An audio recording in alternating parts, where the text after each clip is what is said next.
Mass మహారాజా రవితేజ నటించిన తాజా చిత్రం ఇరుముడి. శివ నిర్మాణ దర్శకత్వం వహించిన ఈ సినిమాను ప్రముఖ నిర్మాణ సంస్థ మైత్రి మూవీ మేకర్స్ అత్యంత ప్రతిష్టాత్మకంగా నిర్మించింది.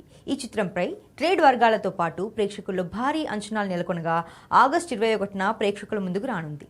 నిజానికి అనౌన్స్మెంట్ నుంచే ఈ సినిమాకు పాజిటివ్ వైబ్ స్టార్ట్ అయింది. అందుకు తగ్గట్టే టీజర్, ట్రైలర్, సాంగ్స్ అంచనాలను పెంచుతూ వచ్చాయి. ప్రమోషన్స్ కూడా అలాగే ఉన్నాయి. దీంతో ఈ సినిమాకు థియేట్రికల్ బిజినెస్ కూడా భారీగానే జరిగినట్టు సమాచారం.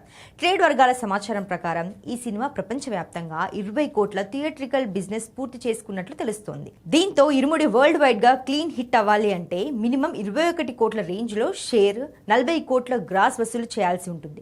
సినిమాకు పాజిటివ్ టాక్ వస్తే ఈ టార్గెట్ పెద్ద విషయం కాదని ట్రేడ్ అనలిస్టులు భావిస్తున్నారు.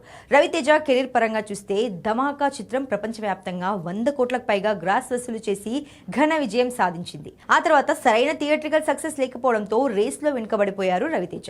ఇక ఇప్పుడు ఇరుముడి ఆయన కెరీర్ కు ఎంతో కీలకమైన కంబ్యాక్ సినిమాగా నిలుస్తుందని అభిమానులు ఆశగా ఎదురు చూస్తున్నారు. మరి మాస్ రాజాకు ఇరుముడి ఎలాంటి రిజల్ట్ ఇస్తుందో చూడాలి.